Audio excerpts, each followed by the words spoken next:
I was about to say good morning because it's just reflexively what you do, but I know it's not morning for everybody. So, hello, everyone, and welcome. My name is Sherry Linkon. We are gathered here for what I think is a kind of meta conversation. That is, we're here to reflect on the work of a scholar of work, to commemorate the end of the work life for someone who has devoted his career to examining what happens to people when they are displaced from work. Tim Strangleman started his work life as a signalman on the London Underground. He ended it as not only a professor of sociology, but also as a union rep, working hard to protect and defend his colleagues. Along the way, he's made significant contributions to the sociology of work, deindustrialization studies, and working class studies, and we've got people here whose interests come from all of those areas.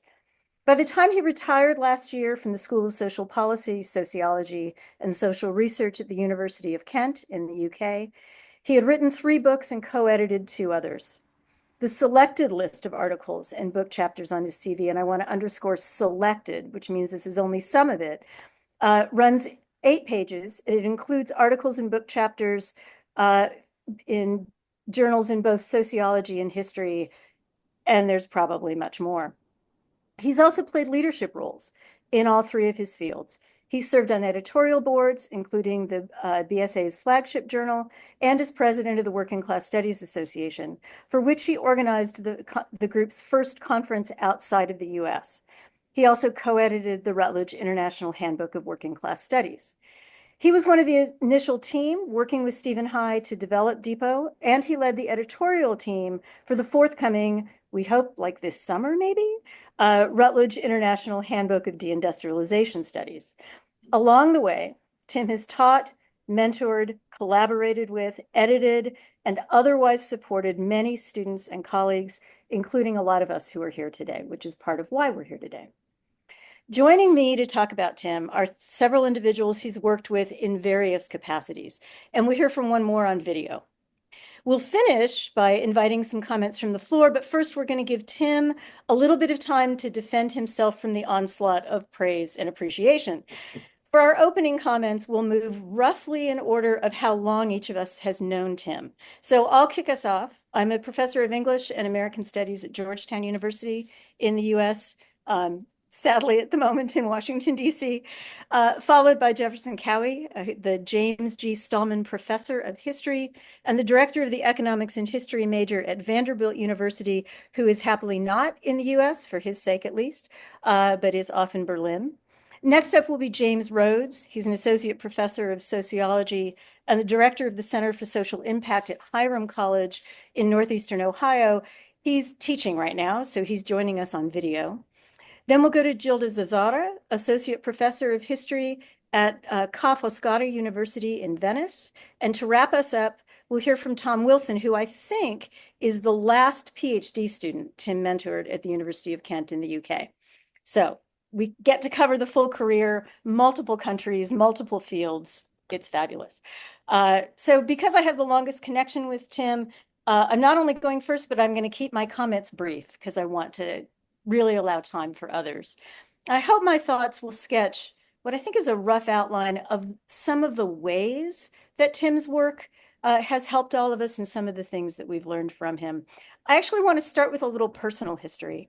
I met Tim very briefly in January 1998 at a conference interrogating the question, can class still unite? I left after the first night of the conference, but John Russo happily stuck around for a few days and ended up spending several evenings drinking beer, eating mussels, and talking with Tim and Ian Roberts. That led to a whole series of visits back and forth between the UK and Youngstown, where John and I were living. John spent almost a week at Tim's house in London right after 9/11. He had been in Nottingham to speak at a conference. And I'm sure this is not, there's no connection between these things, but while John was speaking, planes hit the World Trade Towers. And he was then stuck in London and spent some time with Tim. A couple of years later, Tim came to Youngstown as a visiting scholar. He was only there for 3 weeks and we were not able to find him any housing. So he stayed with us. And that led to a number of exchanges back and forth. Now, I start with the personal stuff because I think they reflect two important conditions that probably shape a lot of our experiences. One is just the serendipity of international cross-disciplinary conversations. Those of us who are involved in Depot recognize how valuable that is, those kinds of accidental but extended opportunities to talk with people whose work is grounded maybe in something a little bit different from what you do, and who gives you a more international perspective on things. Equally important, though, I think, is time. And I don't just mean the kind of academic time like, I need time to write my book. I mean, also the extended time over a number of years and the opportunity every now and then that we really very rarely get, I think, to spend time with people in a concentrated way over the course of a couple of days.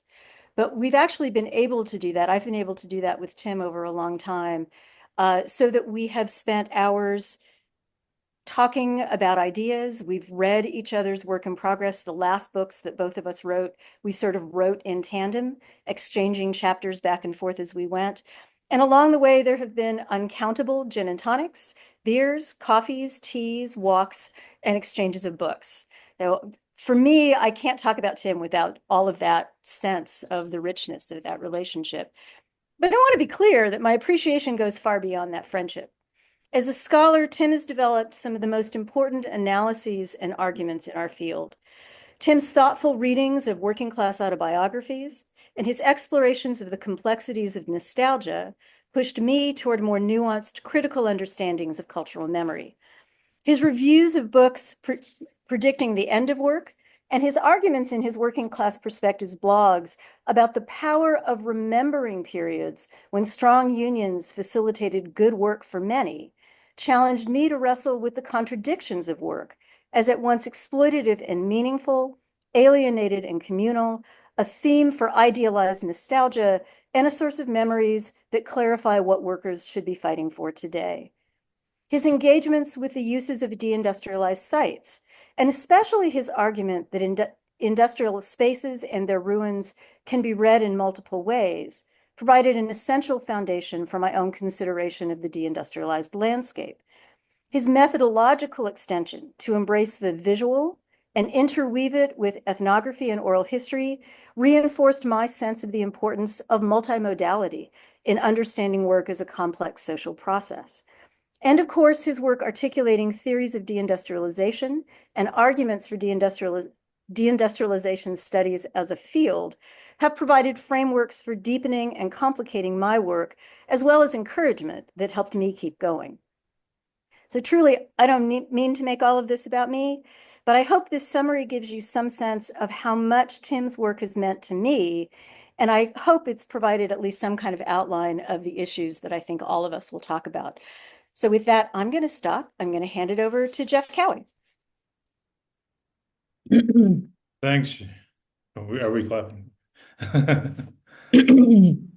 Thanks, Sherry. I don't want to impugn Tim's nature after all that, but the last time I saw him was after an in-depth historical London pub crawl, at which point he was looking a little fuzzy outside King's Cross. But good to see you again, Tim, a little more clearly over Zoom. Unlike many of you, I actually haven't revisited deindustrialization stuff in a long time. So the chance to revisit Tim's stuff for the symposium was a real gift. And I know I'm supposed to say that, but I actually mean it in this particular case. And I walked away with a sort of profound sense of the earnestness, of the empathy, of a kind of deep sense of solidarity. And when I say that, I don't mean sort of a instrumental political version of solidarity, but I mean a kind of heartfelt version, an empathetic version about the subjects that he studied. I'm just was continually amazed at Tim's capacity to take workers on their own terms. And this is, of course, what E.P. Thompson asked us to do when he asked us to rescue the poor stockinger, the obsolete hand loom weaver, the utopian artisan, and even the deluded follower of Joanna Southcott from the enormous condescension of posterity. And I think he does that, but he also manages to rescue workers from the enormous instrumentalization and objectification of professional middle class intellectuals, which is an equally perilous uh, uh, group. Um, and unlike most sociologists, I mean, I think Tim carefully has workers' voices first, and he only uses the big thinkers as sort of illustrative of those experiencing. He doesn't have the ideas dominating the workers. The ideas sort of add spice to the working class experience. And even though he's sort of charged his fellow sociologists with being inadequately historical, I may have missed this, but I have not seen Tim charge historians with being inadequately sociological, which is to say that. Tim, I think it's time to admit it, that this interdisciplinary stuff's the birds. You're an historian. You have the heart of an historian. You have the empirical mind of an historian. So join us now. Um, and as Sherry said, Tim fights against the intellectual and political sort of nostalgia business in favor of this lived experience. And in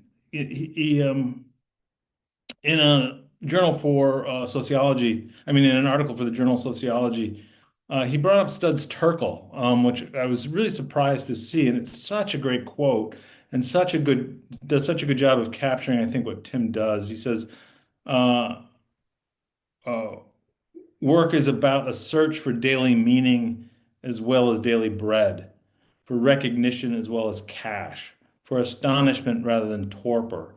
In short, for a sort of life rather than Monday through Friday sort of dying. Perhaps immortality too is part of the quest. To remember was the wish, spoken and unspoken, of the heroes and heroines of the workplace." And I think if you look at Tim's stuff, he's sort of a master class in capturing that. And I'm going to dip in more specifically into his railway book and the Guinness book. I actually went out to look for a bottle of Guinness that I could open at the bottom after this, but alas, suburban Berlin did not provide. Um, so work identity at the end of the line, I think, offers us, Tim's tracing of the lives and thinking from the early days of the 19th century through nationalization, and then finally what he calls back to the future of privatization. And for Tim, the railway culture was and is more than static knowledge, but it was about how ideas are transferred and collected among workers and built over time in a sort of this dynamic churn of working class culture over time. And that's really social history at its best, this sort of capturing the intellectual and cultural lives and how they're shaped and are shaped by the economic structure. Similarly, Tim's Guinness book, grossly undersold as an oral history when it is an oral, cultural, pictorial, analytical, theoretical history of the workers at Guinness, written with grace and verb, and again, the tremendous empathy. In which any chapter we're getting just not beer, but movies and thinkers and workplace magazines and photographs and television shows and sociologists and politicians and workers all sort of, in the stew in the way that people live their lives in unsort of segmented ways. And then he brings up and then continually refers to T.H. Marshall's idea of industrial citizenship here. And I want to get to push that a little bit toward the end of my remarks. And this idea of industrial citizenship, understood as a civic identity derived from employment and the social and political relationships of the workplace, in which Guinness wants to be a good employer, but also have a model workforce, a nurturing environment for workers that contributes to the individual character and the larger community and national project. And here in both of these books, I want to look at a particular concept that Tim mobilizes in both, which is variously, I think he uses kind of three words for this. One is layering, one is embedded, and the other is sediment. All of which is sort of a kind of sense of being in the thick of a swirl of, or reified, perhaps. They tend to be kind of static terms. And Tim argues that thinking in this way, this sort of embedded way, which I am a big fan of, uh, allows us to think about how workers act individually and collectively. Um, but he does this kind of slippery thing, and I'm going to call you out a little bit on this, Tim. He kind of says it's specific to the long boom and then kind of doesn't. And I'm wondering whether, to what extent you want to limit this to uh, the post-war era. Um, and so, like at the end of, I think both of these are kind of unresolved. Both the books are kind of unresolved cliffhangers in with regard to this question of embeddedness. At in end of the line, Tim concludes with Richard Sennett's corrosion of character, in which Sennett sort of argues that the era of a more transparent intelligible version of capitalism comes to an end, and this more obfuscated neoliberal version comes along, and that this sort of more brutal version is more opaque. And there's a kind of lost identity there, but you don't quite cross the line of making that argument. And so I'm wondering if you might, for us, when you get the floor, think about that transition zone between the post-industrial and the neoliberal order, rather than just the decline, what's coming next. I mean, Guinness similarly ends with machines sort of literally picking apart the factory, and urban hipsters exploring the ruins. But with neoliberal kind of fragmentation, whether it's technology, privatization, shuttering, geographic dispersal, workers are still embedded, right? They're embedded in all this stuff. They're embedded in computer screens and strip malls and service sectors and gig work and global supply chains and rampant consumption and the smartphone and all these things. Um, but but it's unclear to me what the concept embeddedness or sediment or layering, how that works in this sort of new paradigm. And it's not like I have an answer because I myself quit at this point doing deindustrialization stuff because it got too hard. So, but you've done a lot more thinking about this than I have. So, is it still layered? Are they smothered? Have we exiled meaningful working class social identity or industrial citizenship? Has capitalist alienation now taken its greatest bow? Now slipping behind the curtain to become as sort of omnipresent and elusive as our own air? I don't know. I mean, you fight against smokestack nostalgia throughout, but now we are in an era in which nostalgia is the political mobilization, whether it's Brexit or MAGA or whatever that, and it's a kind of dark neo-fascist kind of nostalgia that now has it. It's not necessarily mobilizing the golden age in the best. It's in some ways its darkest version. And then I'll leave it at that. But I did want to I have one little coda that I wanted to bring out to the group. And that's in the Guinness book, when they lay the cornerstone for the new clubhouse, I think. And there's a big write-ups about the new clubhouse in the staff magazine. And they put a time capsule in there underneath the cornerstone.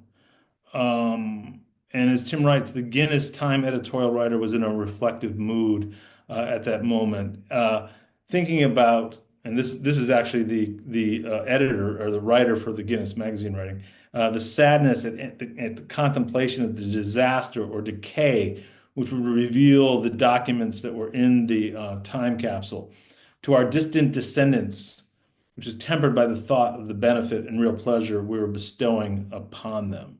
Some future archaeologists would rejoice indeed in finding Guinness time, a plan amidst the ruins with each room labeled for its mysterious purpose. And this is, of course, the age of, silver service and all these clubs and things like that. And so he writes, the editor of the magazine writes, whatever value our descendants may place on the documents we have bequeathed to future generations, with the total obliteration of our civilization, a technical possibility, it seems a wise precaution to leave in a safe place some record of our lives at Park Royal. Nuclear winter never came or has yet to come, and that seems to be what they're worried about. But the storms of capitalism itself ravaged the place and have ravaged our own political culture.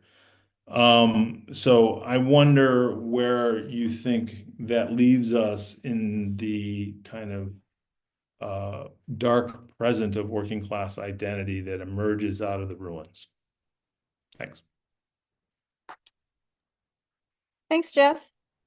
I am going to bring in virtually James Rhodes and get him started here.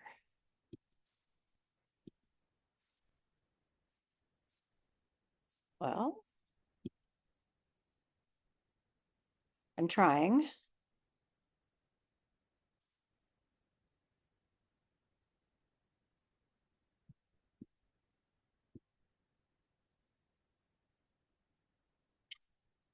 Sorry, but the video won't start. Hang on.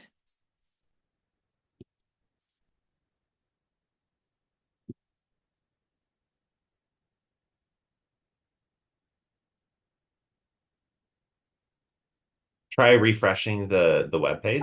That's what I'm going to do.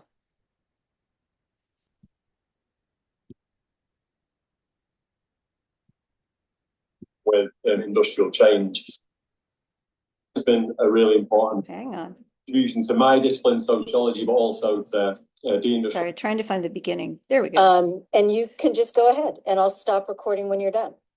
Okay, thanks, Sherry. So yeah, I want to say I'm really happy to have the chance to reflect on Tim's unbelievable career, an incredible contribution to my discipline, sociology, but also to deindustrialization studies and working class studies as well.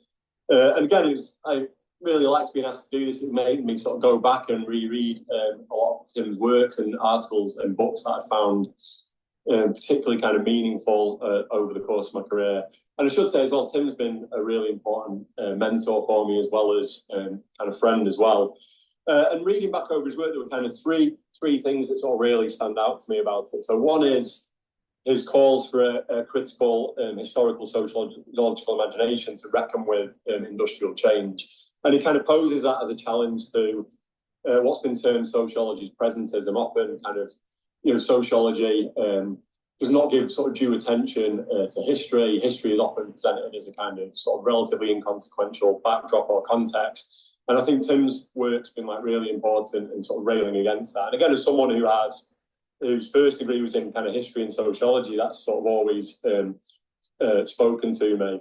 And I think it's been really important for the field in terms of rethinking the chronology of deindustrialization, but also in highlighting the messiness and the complexity of social change as well. Like, I really like the way he draws on an eclectic sort of range of thinkers, from people like E.P. Thompson, Polanyi, and Raymond Williams, to show how industrial change works both upon and through like residual and emergent cultural and moral frameworks. I think this is a really important sort of insight. And as Tim himself has argued, the only way to understand contemporary industrial loss is through a historically informed sociology, wherein a richer account of deindustrialization recognizes historically mediated structures, action, and experience. And again, I like the way Tim avoids kind of sort of easy, sort of linear explanations. So he points to the unevenness of the process of change and the kind of juxtaposition of past, presents, and futures, which unsettle, in his words, existing social relationships and mechanisms.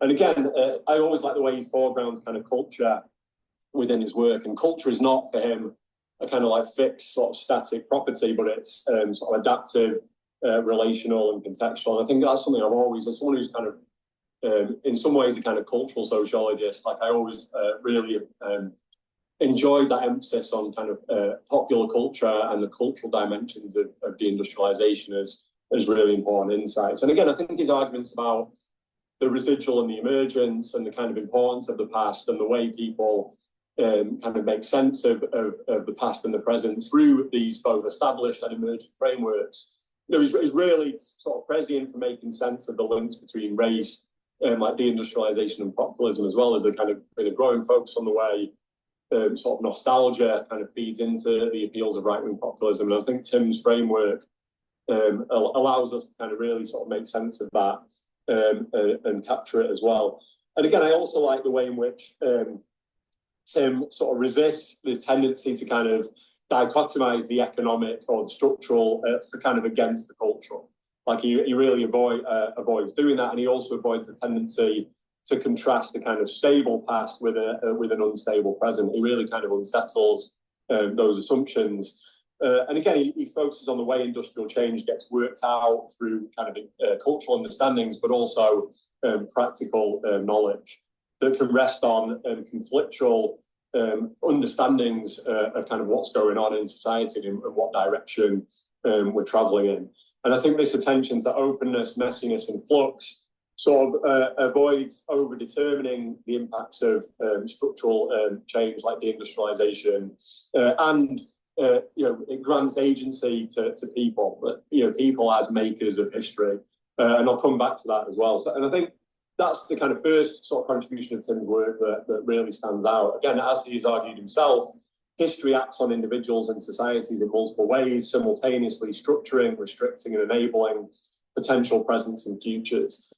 I think another huge contribution of Tim's work is a kind of sensibility that he adopts that always asks us to embrace and incorporate like complexity and nuance into our studies. Like seeing Tim do this within his writing, but also having the chance to watch him present on numerous occasions, it's always a joy to see the way in which he'll really kind of unpack and deconstruct like an image, a quote, a kind of, you know, snapshot of a TV program in popular culture, an event, the kind of care he takes in doing this, and the way he avoids easy or restrictive understandings has always been really inspiring to me. And he unpacks these things with a kind of care and sophistication that I really appreciate.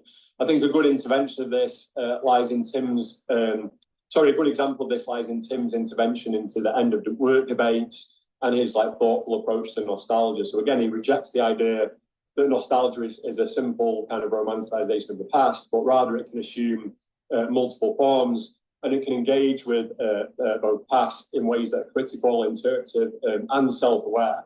And he himself has highlighted the kind of radical and transformative potential of nostalgia. And his work on mining communities in particular has highlighted the various ways in which workers make sense of and draw upon social and cultural resources, including nostalgia, within the context of deindustrialization.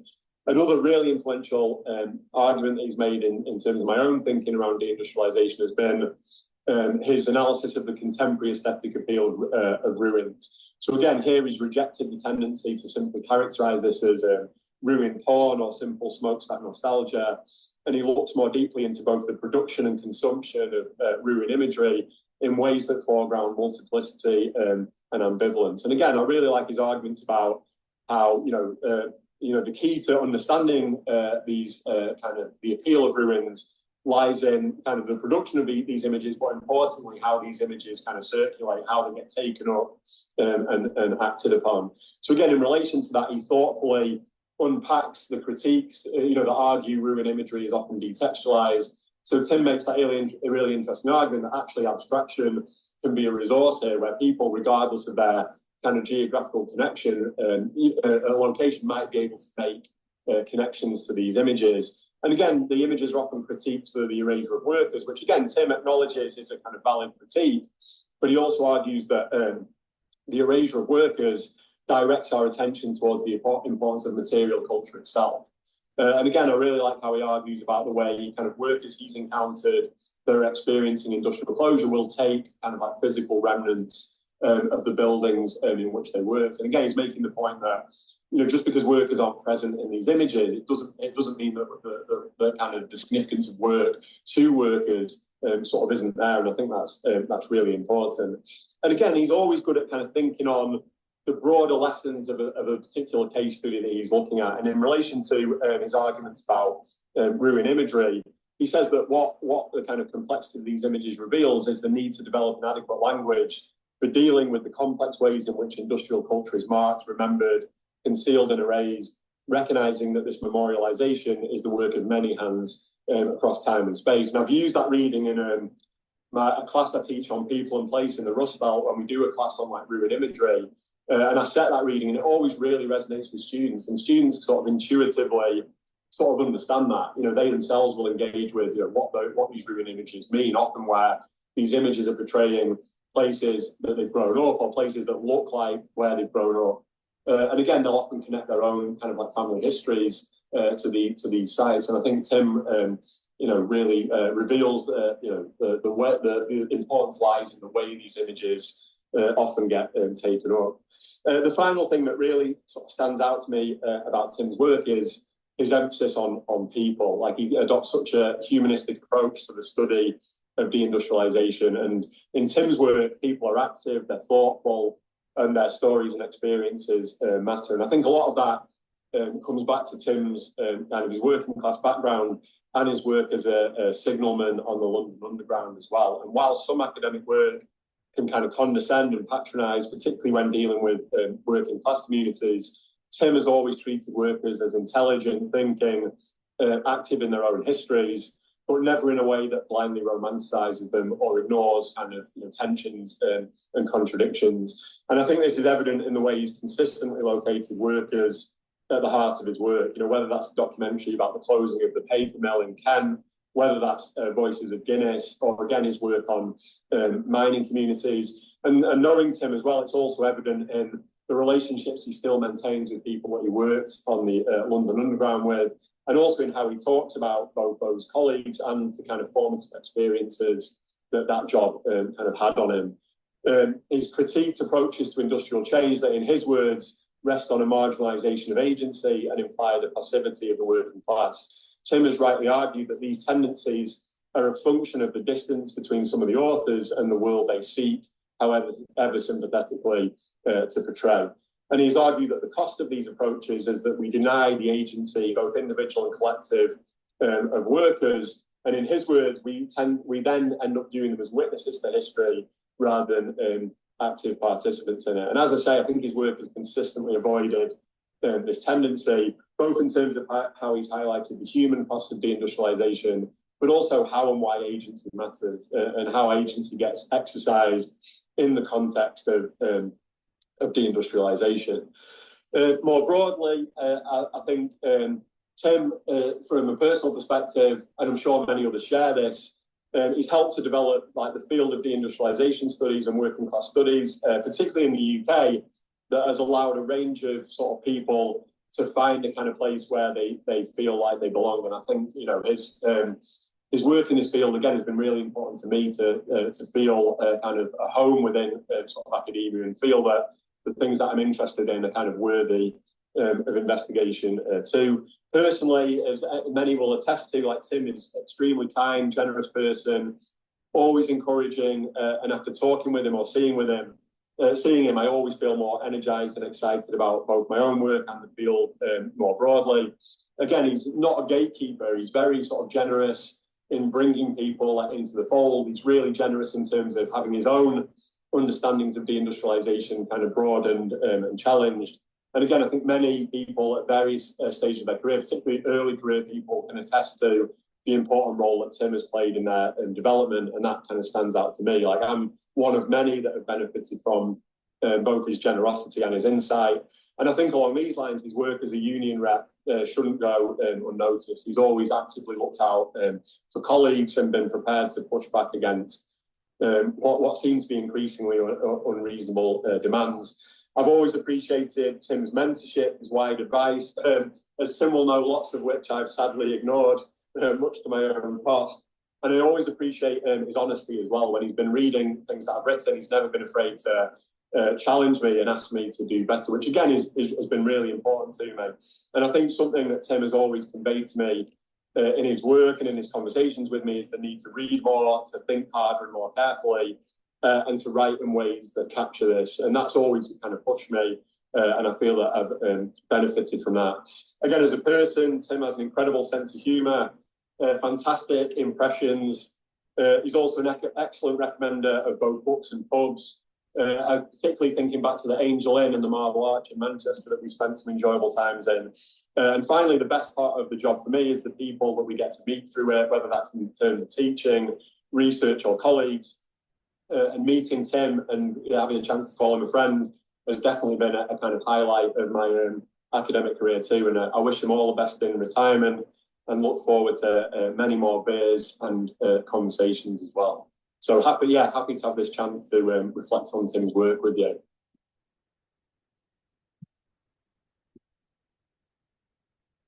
All right.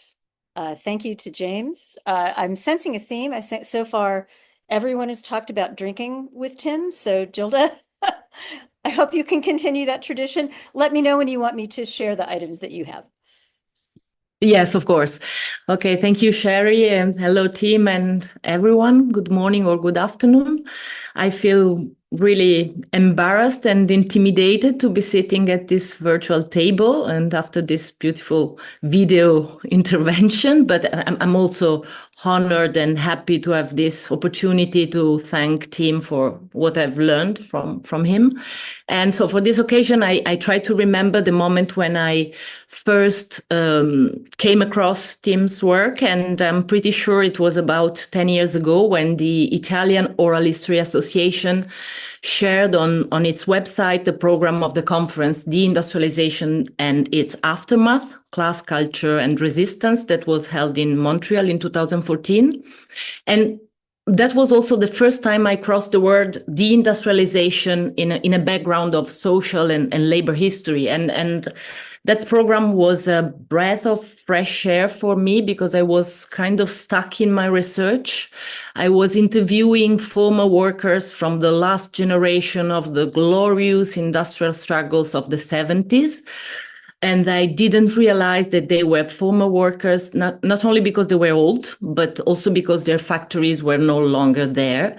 And they had lived and wanted to talk about that, but I was completely unable to recognize that experience as meaningful, as relevant, as I was missing the tools, I was missing the questions to understand how that change was affecting also the ways they were remembering and judging the past. And in Montreal at that conference, Tim gave a keynote on smokestack nostalgia, which is another great contribution of him, as was said. But the paper that I firstly read and reread and perused was another contribution of him, titled Deindustrialization and the Historical Sociological Imagination, which made available in draft on the web before it was published in the journal Sociology.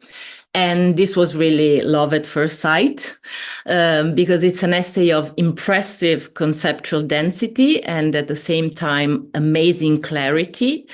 It's an essay in which Tim engages with E.P. Thompson and other great authors to give precisely this historical substance to the concept of deindustrialization.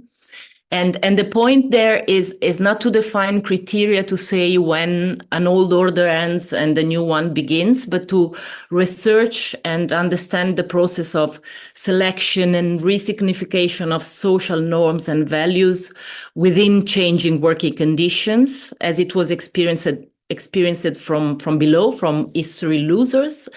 And so in this view, like deindustrialization is also a long, messy transition and a Polanyian process of disembedding. But we are still in that transition, while Thompson was much more distant from what he was studying. So from this comes the need of more than a conversation, I'd say a convergence, and Jefferson Cowie said something stronger than this, between history and sociology. And this for me was really important and healthy, because I live in a country where that disciplinary boundary is kind of weaponized in academia. So it was really important for me to read that, to have that kind of approach. And another point about that essay, or my relationship with the first of your writings, is that not only it had a strong, brilliant, and extremely ambitious also core argument, but it was like a Chinese box in which each reference linked lastly to another, revealing to me a fascinating genealogy of authors I was mostly new to. And so I think this was really a transformative reading for me, which doesn't happen frequently. But then I've been lucky enough to have been a kind of seasoned student of Tim for a short time before his untimely, if I may say, retirement. In 2018, I had the chance to attend his lectures and seminars of sociology of work at the University of Kent for a couple of months. And I want to say that he really was a fantastic teacher. He was incredibly calm and clear in the classroom. But I confess that the first time we went for a coffee, not for a beer, because it was too early for a beer, I didn't understand the word you were saying, Tim. You were another person in the coffee shop from the one I could listen to in the classroom. And in the classroom, he was always extremely provocative to students, challenging them to use knowledge to understand and question the present. And I checked my notes and I wrote down some of his sentences in the class, so I'll be quoting a couple of them. The first is from the Contemporary Sociological Theory seminar, when, after he had explained the critical theory of Adorno and Horkheimer, not a piece of cake, of course, he started asking the students questions such: what would the Frankfurt School think of your musical tastes? How would the Frankfurt School view Trump's election? So there was this idea that conceptual tools are something that you can use, that you have the right to use kind of immediately. So there was this kind of democratic way of teaching very complex issues. And another sentence, I hope I transcribed it correctly. You stated this: you are living in very interesting times in terms of what is going on to work. And I think in its simplicity, it was a beautiful message, because we labor historians, particularly when we get to the closest period, to simplify, after the Fordist society, we are often very pessimistic. We say that work today is so fragmented, so impoverished, that we no longer know how to think about it. Instead, he was encouraging his students to make sense of work in their time and lives. And I've made this phrase my own, and every time I say this in class, I really think of you. And but I want to conclude. Please, Sherry, help me, because I need your technical help, because I'm going to screen 3 pictures, 3 photos that I secretly stole during your lessons. I hope you forgive me. And this is a small tribute to Tim Strangleman as a sociologist of the representations of people at work. So these are 3 representations of a sociologist at work when he used to work.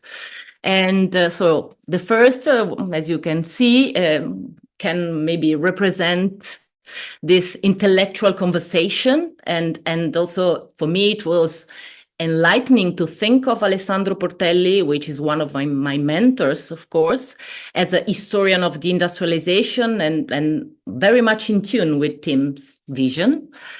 And the second The second year, you can see an example of the students' involvement and activation, and you can see that they were also having fun during this kind of experiments of using tools and to discuss and to debate and to think. And finally, the last one is a portrait, a more serious portrait of the strict professor who teaches how writing and thinking should be creatively, but also tightly connected. And I'm done with this. Thank you.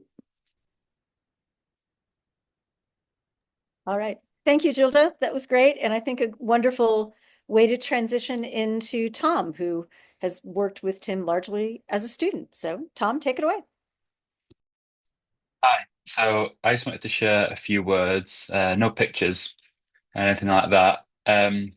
Comparatively, I suppose I haven't known Tim very long. It was around 8 years ago that I registered on his Sociology of Work course.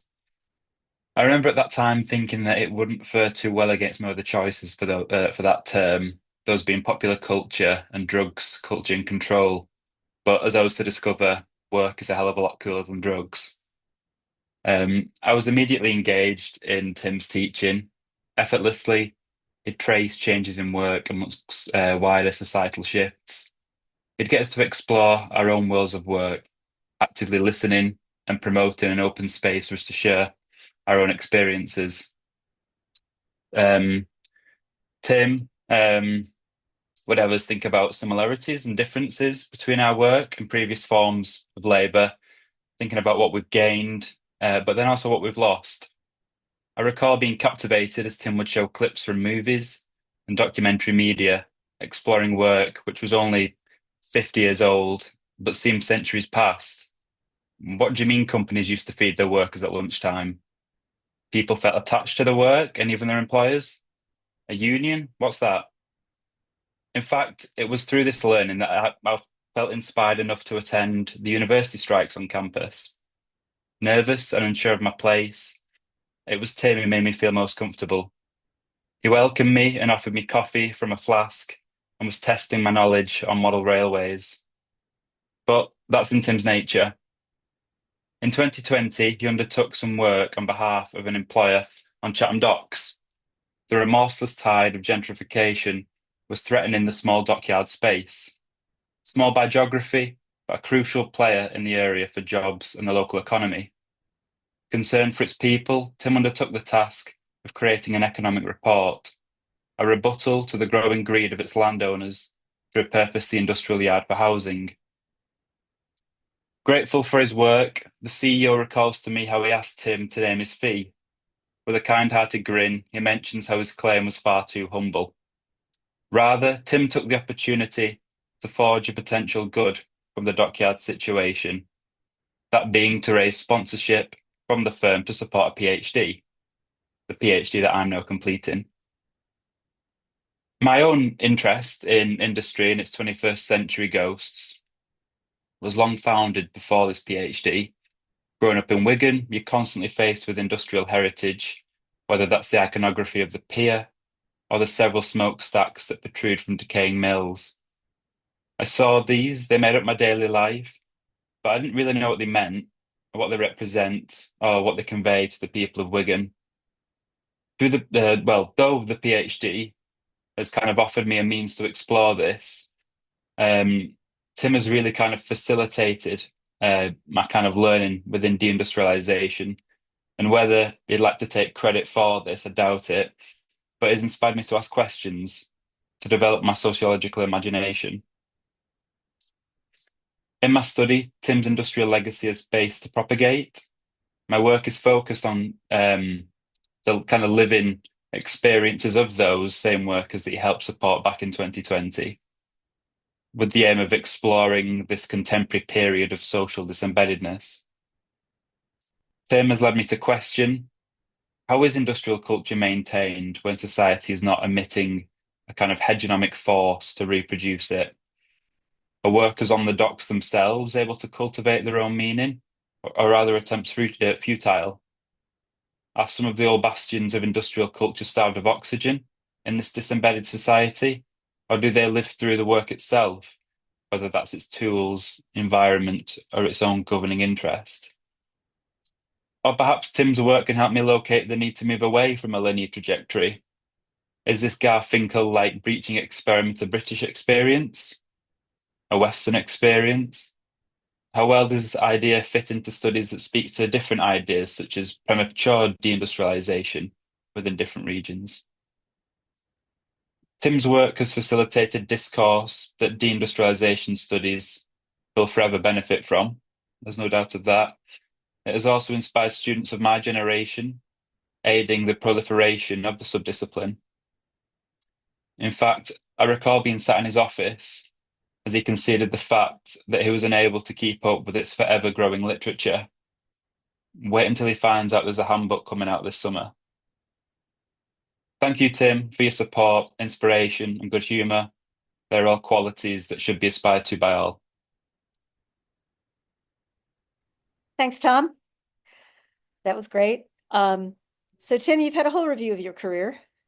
It is your turn to talk back to us. And then I hope the rest of you in the room are thinking of the things that you want to say back to Tim, but let's give Tim the floor first. Yeah, I won't be long, but I don't think I can do better than that. And it's nice to hear so many lovely things. Thanks to Sherry and for Stephen May for suggesting this, for Tom, Jeff, James and Gilda. Seeing those pictures is disturbing. It's in my mind's eye, I'm still 20, and I don't know. Can I share? Is it to share? Can I just let me? Liam, can you give Tim sharing? Right? I made you a co-host, Tim. Do you want to give it a shot? Share? Yeah. Okay. So, can everyone see that? Can you see? Anyone see that? Yes. Oh my gosh. So just for clarification, that's me at 21. I'm in the foreground, not the guy behind, which is a guy called Johnny Webb, who now looks a bit more like me. That's in my mind's eye how I see myself with more hair. Can I stop sharing now?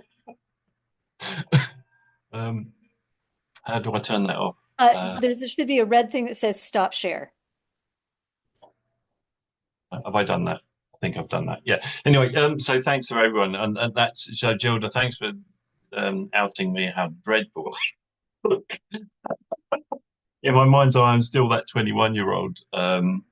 Because in many ways, that's the kind of basis for where I started thinking about work and was trying to figure out why work was changing, why people were attached to it, why people had certain attachments to grades, work they were in Sigma in my case, or train drivers, or whatever.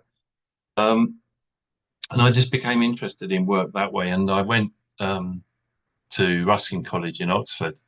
And I remember on the first day, someone suggested that I read Local. Pretty much in that first week, I picked up a remaindered copy of Humphrey Jennings' book, Pandemonium, which has been incredibly influential. So I think in that first week at Ruskin, it's a 2-year course, I gained 2 of the most important books that have steered me through. Studs Terkel for his humanism, and Jeff says about that quote that Studs Terkel. Some of you know, and I've written about this for Sherry's blog.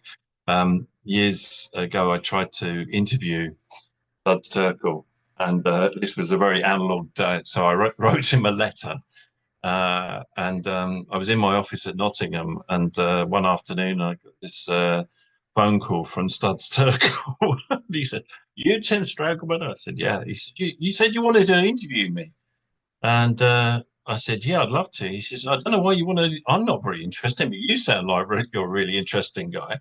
And I thought that's typical Studs Terkel. And there's a lovely story about him. Someone was supposed to, a burglar was supposed to have broken into his flat in Chicago, and Studs Terkel sat him down on the couch and interviewed him about his work as a burglar. So that's kind of where I'm coming from. So, and to follow on from that, when I went to Durham to do my undergrad, one of the first books that really dominated the degree, the sociology department, was Philip Abraham's Historical Sociology, where he'd been a professor at Durham as a sociologist, but he'd, to the great disgust of the history department, had suggested that they merge history and sociology into one department, and that never happened. But that's how I felt about it. It was kind of trying to find my feet, really, and I think sociology never was sort of important, and well, it was important enough, but the way work is studied in Britain was through the lens of labour process, which never really did it for me because it was too ideological and narrow, and it wasn't historical at all, from what I see, ironically. But you were told what the line was, and that was never adequate. So I always looked elsewhere, and I think I found my home in working class studies and deindustrialization studies, and ironically, often had to go to America to find that, or to Europe to find those connections. And to pick up on Sherry's serendipity, yeah, absolutely. It was the love of Bruce Springsteen that made me confident enough to sit next to John at this conference and say about Youngstown. But also, I was just thinking I saw Jeff's book at a working class studies conference and wrote to him afterwards. And I did the same with Stephen High. You just, sometimes I'd really encourage people just to write to people. It sounds a bit naff sometimes, say, hey, I really like your stuff, but it's incredibly fruitful. And Steve in particular, I think Jeff said, who the hell are you? But Stephen said I said I'd been meaning to write for him for ages, and you're looking for the entree into that conversation. And Stephen said, yeah, I've been meaning to write to you for years as well. And it's those things that kind of are absolute serendipity, but you think, well, how many other things are just held back because no one wants to do it? And I think it's partly a kind of working class thing of wanting to be seen as instrumental or whatever. But sometimes it's just make that connection is the important thing. Just in terms of, I love that when you said, Jeff, about the long boom. I think my comment would be a lag, and I think that's where the Thompson thing about industrialization, the experience of going into industrialization from the pre-industrial, helps us understand coming out of maybe whatever that period we've just been through is. I think there's a lag that I think I'm the beneficiary of working in an industry that was formed. Well, the organisation was formed in 1933, and there's a whole series of cultural, economic, social norms that I was the beneficiary of, and I left the undergrad in 1988, but I still think of myself. It took me ages. I used to drive my heads of department mad when I said when I was at work. And what I meant by that, when I worked on the underground, because I could never see working in academia in quite the same way, because when you blew your nose, you didn't get black snot from brake dust in it, or working shifts, 12-hour shifts, and then having to double back. Academia has never seemed quite so hard as that. Although Gilda's pictures show how much toll it takes on your body. So just to really finish, just because I don't want to take too much time, but that time capsule, I love that story, and there's so much. I actually want to try and write a play about aspects of the Guinness brewery, because it's so, in my mind's eye, I'm just there. I can see it, and so they buried this time capsule. It was the 200th anniversary of the founding of Guinness in Dublin. I pointed out to someone that Guinness had a 9,000-year lease on the Dublin site. So you imagine that's from 1759. So they've still got quite a ways to go on that lease. But 200th anniversary, the family give the money to build this social theatre, and then they bury this thing, but also then describe it and put in the magazine that describes this thing into this time capsule. And what's interesting is Harold Macmillan's gives a very famous speech about never having it so good, real high point of the long boom. Also, Margaret Thatcher was elected for Finchley just a couple of miles up the road from Park Royal on the same week, because that week is election week in 1959. So it's this kind of really interesting turning point midway through the long boom, literally halfway through. It depends how you measure it. But what's interesting is that time capsule was forgotten about, even though it's memorialized within Guinness legend, and it was rescued when the buildings were being pulled down by accident because of oral history and memory. So it's only I've seen the capsule itself. It's now in the museum in Scotland. So I like that kind of playing with history. But as Jeff said, what was scary was the commentary at the time about that time capsule was couched in the possibility of nuclear holocaust. So they were imagining several centuries later, these, I think they call them anthropological archaeologists, who would then try and piece together this culture that had been obliterated by nuclear war. So it's this kind of really strange playing with time and projecting forward into the future. I think just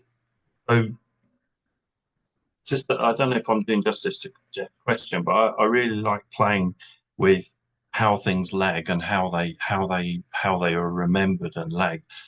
So I've just sent my daughter, who's 18, she's just doing her A-levels. She did a field trip to Stratford in East London. It was a huge shopping centre there, and it was the Olympic Park for London 2012.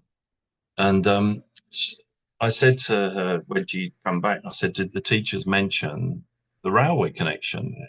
It's a big station in its own right. It was the world's biggest railway works, employed thousands of people, and she has a family, a great-grandfather worked there.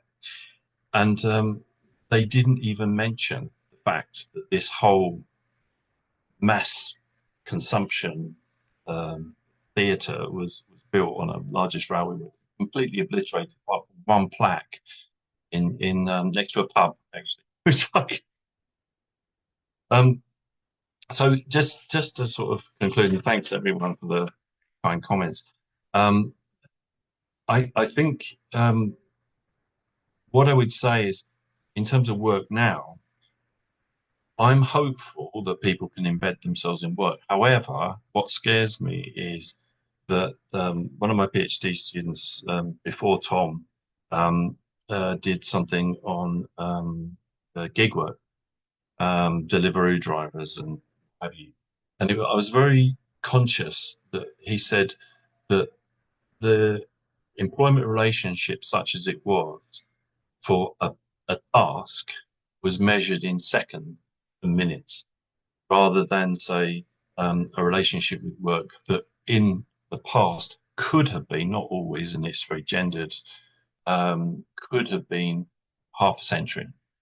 And then when you think about how many people spent decades of their life alongside people who had spent decades of their life. So you would, I use seniority was very important when I joined the railways.